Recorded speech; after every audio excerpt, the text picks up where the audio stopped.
Akazina kanje je nitwa Nduwimana Louise. Nkamba muri village ya gatatu ni komine Gihanga. Jewe akazi nkora ndi murimyi. Ndakora iwanje haheze nkaja guca itasha. Ariko na nyatasha hini wacu Gihanga dufise ibibazo. Imvura nikunda gutasura ku gihe nk'ica handi tasurira. Hama hakuru zuba harabi igihe kirekire cy'izuba. Tukaba mu buzima bugoye. Nitasha ukabura nawe yica. Ndetse inzara turahiga niyo twomokera tukabura iyo ari ku ruzuba. Hageze igihe rero turonka nk'ayo mazi yo mu mifurege nange ntashobora kuboneka neza kubera imvura itagwa ntabwo agwira. Iyo tasha bagenda ukayica ubuze ukihangana. Mwana aragwara nahagwara uraja guca n'ingera agwaye ndetse kuko amaze kuba agwaye n'abandi baba bagwaye kuko utagiye n'umurimo w'ikiro cifu kumva n'abandi ko bitaba bimeze neza. Nabo gwari tukaza kumujana kwitasha kugira ngo ronke ifu n'abandi nabo nyene kugira ngo ntibasinzikare bafungure. Urabona nk'umwana agwaye ukaja kwitasha ni kubera bwa buzima butabumeze neza.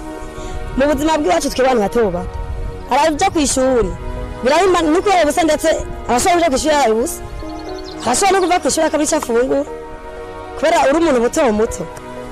Mbere ndetse no kwiga bamwe bakanabiheba ukabura n'amakaye ukabura n'ingene wigisha wewe uri umuvyeyi ukabura uburyo kugira ngo umwana abarangishe uwo kuko maze nawe kwiruka ukaronyokaye n'ubundi umwana avyutse ataronka tunagenda afungura kugira ngene nakugira yo kesha kandi nawe wumva no kumushwanya n'ingene ubihera kukubera hariho imvo ziba zikuvako kuko bwa mbere umwana ashobora kwiga ari uko aronka rasiyo akaronka byangombwa byose by'ishuri kiracose akeneye.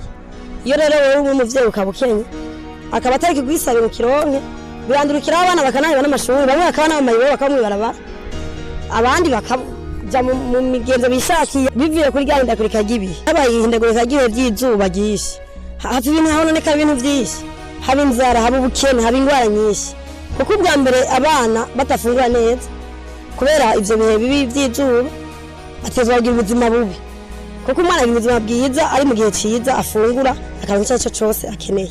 Iyo ari bihe bibi by'izuba abamama turagira ingwane cyane kubera erega abantu b'abagabo barorohewe. Umuntu w'umugabo nawe yabona haje ihindagurika ry'izuba arashobora kuva nk'akigana mu kindi gihugu akagutana abana n'imbabo barabana 10 uko bangana kose aravuze kwihagurukira akabagutana kigiye wowe usigaragira ingwane muri babana kuko nawe uronkuja wemera kubagwamo.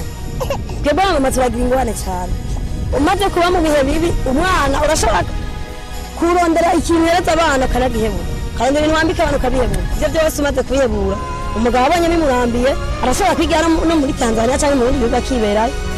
Twebwe abamama rero turagira ingwane cyane.